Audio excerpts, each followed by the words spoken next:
आज हम डिस्कस करेंगे इम्पोर्टेंट करंट अफेयर्स ऑफ 1 अगस्त 2020 जो गवर्नमेंट एग्जाम के लिए काफी इम्पोर्टेंट है। आपने अभी तक अगर ZTV एजुकेशन एंड एग्जाम का चैनल सब्सक्राइब नहीं किया है तो प्लीज सब्सक्राइब कर लीजिए, क्योंकि हम हर रोज इम्पोर्टेंट करंट अफेयर्स आपके सामने लाते रहेंगे।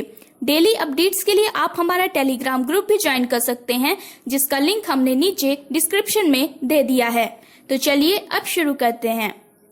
CSIR UBAIIT दिल्ली विजना भारती ग्रामीण विकास के लिए CSIR प्रौद्योगिकियों को अपनाने के लिए एक त्रिपक्षीय MOU पर हस्ताक्षर करते हैं। Council of scientific and industrial research CSIR Unnao Bharat अभियान, भारतीय प्रौद्योगिकी संस्थान दिल्ली और विजना भारती विभा ने नई दिल्ली में एक त्रिपक्षीय समझौता ज्ञापन पर हस्ताक्षर किए हैं। MOU के तहत भारत की ग्रामीण विकास के लिए UBA के क्षेत्र में सहयोग और संयुक्त कार्रवाई की नींव रखने की उम्मीद है। समझौता ज्ञापन का उद्देश्य उन्नत भारत अभियान के लिए CSIR ग्रामीण प्रौद्योगिकियों तक पहुंच प्रदान करना है। यह उम्मीद की जाती है कि CSIR प्रौद्योगिकियों को अपनाने और संबंधित ज्ञान का आधार UBA और विभा जैसी पहलों के लोगों की आकांक्षाओं के अनुरूप है। UBA एक राष्ट्रीय कार्यक्रम है जो मानव संसाधन विकास मंत्रालय के तहत एक समावेशी भारत की वास्तुकला के निर्माण में मदद करने के लिए ज्ञान संस्थाओं का लाभ उठाकर ग्रामीण विकास प्रक्रियाओं में परिवर्तनकारी परिवर्तन की कल्पना करता है। फर्स्ट MOU संबंधित मंत्रालयों, जिला प्रशासन, स्थानीय पंचायत राज संस्थानों, स्वैच्छिक संगठनों, अन्य हितधारकों और उन्नाव भारत अभियान में भाग लेने वाले संस्थानों के बीच सहयोग बढ़ाएगा। यह समझौता ज्ञापन CSIR IIT दिल्ली और विजना भारती के बीच प्रभावी समन्वय के लिए मार्ग प्रशस्त करेगा। The MOU is needed as an adequate structural network is essential for effective implementation of UBA nationwide. PM Narendra Modi, PM of Mauritius, Mr. Praveen Jugnauth inaugurated the new SC building. प्रधानमंत्री नरेंद्र मोदी और मॉरिशस के प्रधानमंत्री श्री प्रवीण जुगनाथ ने संयुक्त रूप से 30 जुलाई को वीडियो कॉन्फ्रेंस के माध्यम से मॉरिशस में नए सुप्रीम कोर्ट भवन का उद्घाटन किया। सुप्रीम कोर्ट का नया भवन मॉरिशस में कोविड-19 महामारी के बाद उद्घाटन करने वाली पहली भारत समर्थित बुनियादी ढांचा परियोजना है। सर्वोच्च न्यायालय भारत और मॉरिशस के सहयोग और साझा मूल्यों के प्रतीक के रूप में रहेगा। यह भारत के SAGAR यानी कि सुरक्षा और क्षेत्र में सभी के लिए विकास के दृष्टिकोण के अनुरूप है। इस परियोजना ने भारत के विकास सहयोग के मानव केंद्रित दृष्टिकोण के महत्व पर प्रकाश डाला और भारत और मॉरिशस के बीच घनिष्ठ संबंधों को मजबूत किया है। आधुनिक डिजाइन और अत्याधुनिक सुविधाओं के साथ नया सुप्रीम कोर्ट भवन मॉरिशस न्यायपालिका के लिए एक उपयुक्त सीट होगा। यह परियोजना निर्धारित समय पर और प्रारंभिक अनुमान से कम लागत पर पूरी हुई है। The landmark project was completed with grant assistance of $28.12 million from the government of India. प्रधानमंत्री जुगनाथ ने परियोजनाओं के लिए भारत के समर्थन की सराहना की, क्योंकि दोनों देशों के बीच मित्रता और सहयोग के घनिष्ठ संबंधों को प्रतिबिंबित किया। Supreme court building construction with Indian assistance is a new milestone in the modernization of infrastructure in Mauritius. It will make the Mauritius justice system more efficient, accessible, and inclusive. The leaders reaffirmed the Indian-Mauritius partnership in the coming years. Padma Shri से सम्मानित Sonam T-shirting Lepcha का निधन हो गया। पद्मश्री पुरस्कार से सम्मानित Sonam T-shirting Lepcha का 30 जुलाई को निधन हो गया। वह 92 वर्ष के थे। वृद्धावस्था की बीमारियों के कारण लोक संगीतकार की मृत्यु हो गई और उन्हें कार्डियक अरेस्ट का सामना करना पड़ा। वह एक बहुआयामी व्यक्तित्व हैं और उन्होंने महान लेप्चा संस्कृति को लोकप्रिय बनाने के लिए उत्कृष्ट प्रयास किए हैं। लेप्चा का जन्म 1928 में क्लिम्पोंग पश्चिम बंगाल में हुआ था। उन्होंने एक सैनिक के रूप में अपना करियर शुरू किया। उन्होंने सिक्किम के विभिन्न हिस्सों की यात्रा की। उन्होंने भारतीय लोक और पारंपरिक लेप्चा गीतों की एक विस्तृत श्रृंखला को संकलित किया और 1960 में ऑल इंडिया रेडियो पर लोक संगीत बजाया। लेप्चा सिक्किम में अत्यधिक पूजनीय थे। उन्होंने लेप्चा संस्कृति को पुनर्जीवित करने और महान लेप्चा संस्कृति को लोकप्रिय बनाने के उत्कृष्ट प्रयासों में महत्वपूर्ण भूमिका निभाई है। यह सिक्किम में एक स्वदेशी संस्कृति है। 2007 में उन्हें लोक संगीत के क्षेत्र में उनके योगदान के लिए पद्मश्री से सम्मानित किया गया था। पीयूष गोयल ने आत्मनिर्भर भारत के लिए ईज ऑफ डूइंग बिजनेस पर CII नेशनल डिजिटल सम्मेलन का उद्घाटन किया।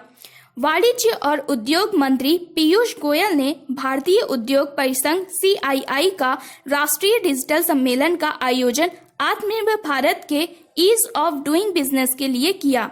सम्मेलन में औद्योगिक स्वीकृतियों के लिए सिंगल विंडो प्रणाली पर प्रकाश डाला गया, जो जल्द ही लागू होगी। इसके तहत उद्योग और सरकार भागीदारों के रूप में काम करेंगे और सरकार से कर चोरी करने वालों और उल्लंघन करने वालों की पहचान करने में उद्योग को सक्रिय भूमिका निभाने का आग्रह किया। वैश्विक ग्राहकों की सेवा के लिए भारत के सेवा क्षेत्र पर चर्चा की गई। भारत का निर्यात पिछले वर्ष के स्तर का लगभग 88% है, जबकि आयात 2019 में इसी अवधि का लगभग 75% है। The government of India is working with states for easier labor law and soft launch of Land Bank portal, single window clearance of investments. Merchandise export from India scheme MEIS का उद्देश्य ऐसा रास्ता खोजना है जो निर्यात प्रभावित न हो। कंट्री मंत्रालय का लक्ष्य देश में निवेश के लिए वित्त को बढ़ावा देना है, क्योंकि इसने पहले से ही 20 औद्योगिक क्षेत्रों की पहचान की है। ADB ने कोविड-19 महामारी के खिलाफ लड़ने के लिए भारत को $3 मिलियन की मंजूरी दी। मल्टीलेटरल फंडिंग एजेंसी एशियाई विकास बैंक ADB ने अपने एशिया प्रशांत आपदा प्रतिक्रिया कोष से भारत को $3 मिलियन यानी लगभग 2 करोड़ रुपए के अनुदान को मंजूरी दी है। वे आगे कोविड-19 महामारी के लिए सरकार की आपातकालीन प्रतिक्रिया का समर्थन करते हैं। अनुदान को जापान सरकार द्वारा वित्त पोषित किया जाता है। भारत की कोविड-19 प्रतिक्रिया को मजबूत करने के लिए थर्मल स्कैनर और आवश्यक वस्तुओं की खरीद के लिए धन का उपयोग किया जाएगा।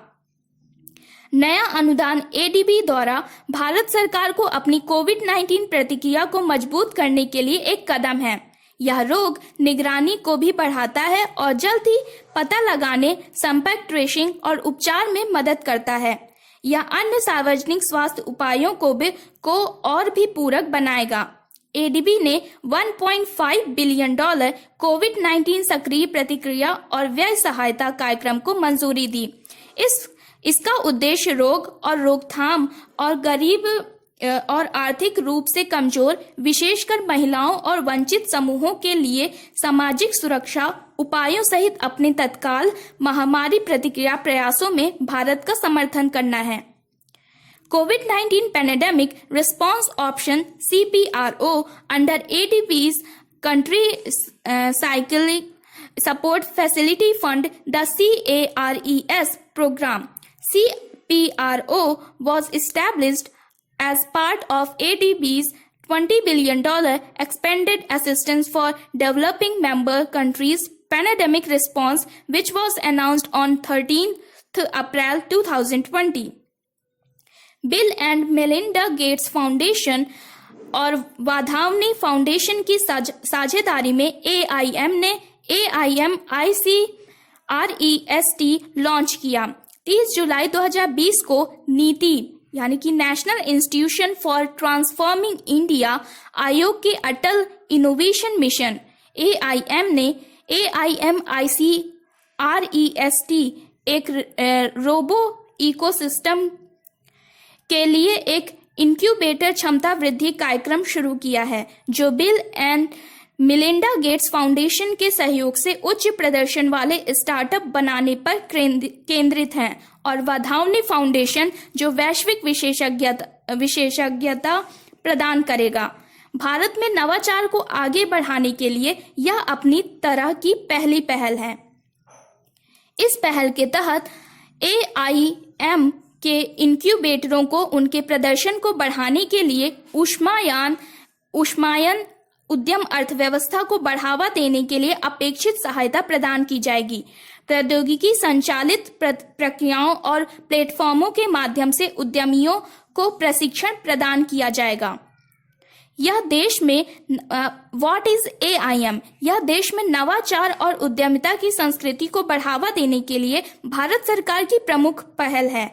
इसका उद्देश्य विभिन्न क्षेत्रों में नवाचार को बढ़ावा देने के लिए नए कार्यक्रम विकसित करना और देश के नवाचार पारिस्थितिक तंत्र की देखरेख के लिए एक छाता संरचना तैयार करना है।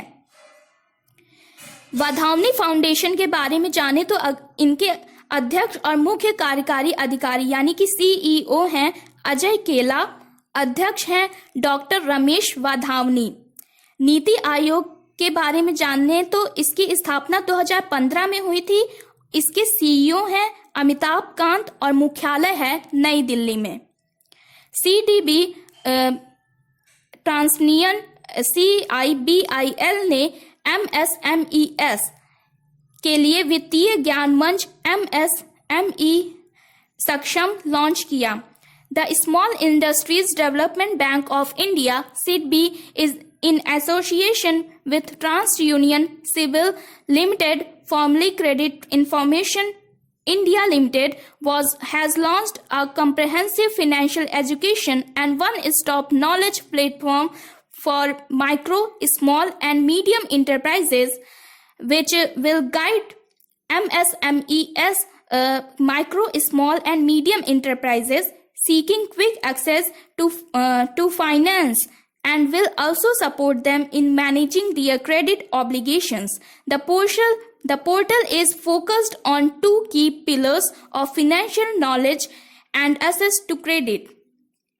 पोर्टल में MSMES के लिए केंद्र और राज्य सरकारों द्वारा शुरू की गई सभी योजनाओं की समेकित सूची होगी। यह जानकारी पूर्ण लेखों के साथ एक ज्ञान केंद्र होगा जो उद्यमियों और व्यवसाय मालिकों को व्यवसाय शुरू करने या बढ़ाने में मदद करने के लिए व्यापार अंतर्दृष्टि प्रदान करता है। MSME सक्षम SIDBI के MSMES के व्यापक नेटवर्क का लाभ उठाता है और साथ ही संरचनात्मक रूप से मजबूत MSMES के निर्माण के लिए एक शैक्षिक पारिस्थितिक तंत्र बनाने के लिए ट्रांस यूनियन सिविल से जानकारी प्राप्त करता है। SIDBI के बारे में जाने तो इसके चेयरमैन और मैनेजिंग डायरेक्टर यानी कि CMD मोहम्मद मुस्तैफ हैं और हेडक्वार्टर है इसका लखनऊ उत्तर प्रदेश में। और अबाउट ट्रांस यूनियन सिविल के बारे में जाने तो इसका हेडक्वार्टर है मुंबई महाराष्ट्र में। Thank you.